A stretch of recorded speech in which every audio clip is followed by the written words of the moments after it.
Hey guys, welcome back. So, I'm reading this book called The Art of Exceptional Living by Jim Rohn, and this inspired me to create this video because I started thinking about what I wish I knew in my 20s. And so, I came up with 5 takeaways that I wish I could kind of go back in time and tell this to myself to work on the daily basis. So, the number one is to know yourself. So when you're in your 20s, you oftentimes have this idea of what you should be and who you should be. Most of it because it's been instilled by your parents and or society. So I wish I knew a little bit more of myself, more secure. And the best way to do that is to try things. Try new things that you typically wouldn't ordinarily do. When you try things, you give yourself more exposure and you're able to really define what you like and what you don't like. Travel, definitely spend more time with friends outside of your home base. Do more of things that scare you, because ultimately you redefine and you reshape yourself. It's the best way to kind of mold yourself to be able to do and force yourself to push yourself to do new things. When you're in your 20s, you really don't understand the type of person that you are just yet. And so I encourage you to try new things. It's really hard to do certain things because of finances. When I was in my 20s, I was quite frankly broke. I had student debt. But it doesn't mean that you can't try new experiences with the local community you have, or just randomly talk to a stranger in the street or a coffee shop, or if you're in school, make friends with people you typically don't associate yourself with. When you're in high school, you get very cliquey, but in your 20s, the best way to really learn from yourself is to try to see the world from other people's perspectives. Number two, reflecting is important.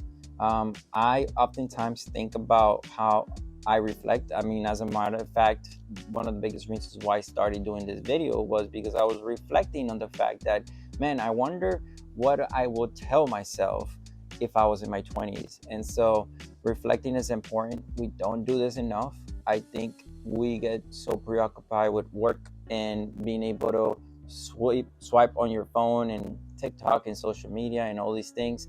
But how often are you able to kind of take a pause, maybe a 5-minute pause, a 10-minute pause, and just look at the world around you, appreciate what you have, and reflect?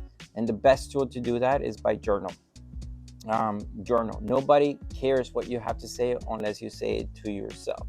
And so when you journal, you write down what stresses you out, what you like, what you don't like about your day. You reflect on your path that you are embarking on. You reflect on work. You reflect on your relationships. You reflect on everything that is happening to you. And so when you journal, it's the best way to kind of envision yourself in the past and envision yourself in the future as you reflect, and journal in a way that you're giving yourself advice and asking your future self questions that you wish you knew. Journal in a way that as you read back, it may seem silly to be able to read what you have written, but it's so important to identify that as you read back what was going through your mind, how it's still affecting you or how you've overcome it. And that is number two, is reflecting. Three, number three is important because it has everything to do with relationships. So you might think about your relationships with your parents. You might think about an actual relationship that you are. You might think about a relationship at work. What makes you feel good about work is the people that you're working with. What probably makes you feel bad about work is the people that you hate working with.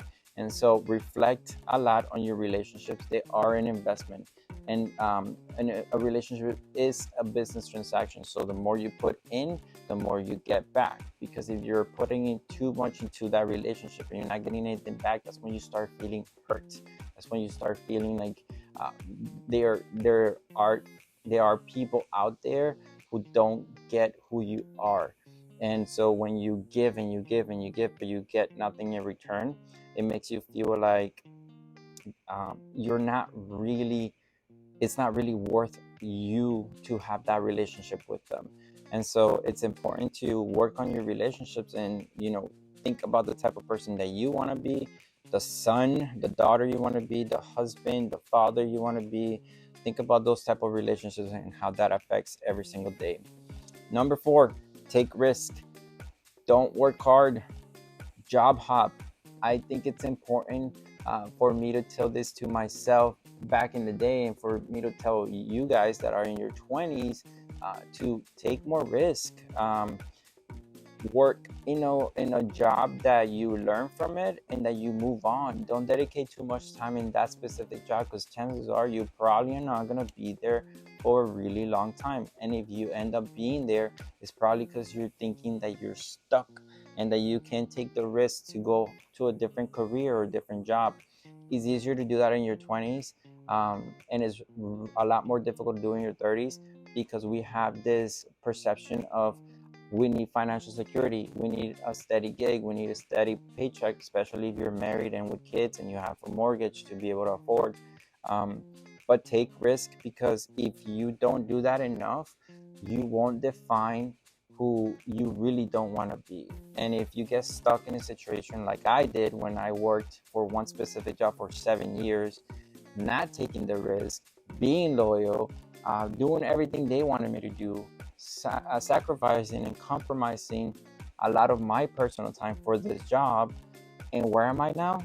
I don't have that job anymore. I left, and it wasn't because I hated it. It's just eventually it turned into something that I gave so much to it that I didn't receive anything back. And what ended up happening was me feeling hurt. So please, job hop. Don't work hard, work smart, try different things. And number 5 is invest. I don't just mean financially invest. Of course, please, if you're in your 20s, invest as quickly as you can, as soon as you can, but do it because you understand it, because it's a lot better to invest when you're in your 20s, and how quickly the money can grow by compound interest is where your money makes money. Um, if I had done that 10 years ago, I would have definitely had more money. But I also mean in school, in reading, in experiences, invest in yourself. Be the best person of yourself that you can be. Um, this book states a lot. He says, "Don't wish that things were easy. Just be better." And the best way to be better is by investing in yourself, investing in skills, investing in knowledge, reading. I used to hate reading, but now I do it because I've gotten so much back from it. Is where reading allows you to really understand most of those questions that you have and how to process that in your journey. So invest in your mind, invest in yourself, invest in your career, invest as quickly as you can. Those are the top 5 takeaways that I have. If you like this video, let me know. If you have questions about it, let me know. If you want me to go more into detail, let me know. If you are in your 30s, 40s, 50s, and you're watching this video, let me know what you wish you knew at my stage, which is in my 30s, to make my life a little bit easier. Because after all, that's why I'm sharing this video, is I want this video to affect you in a positive way, where you look at it and you get inspired into these main 5 takeaways that I have, to be able to be the best version of yourself. That's all I have for today. Thank you for listening to me. I appreciate you into stopping by the channel, and I'll see you the next time.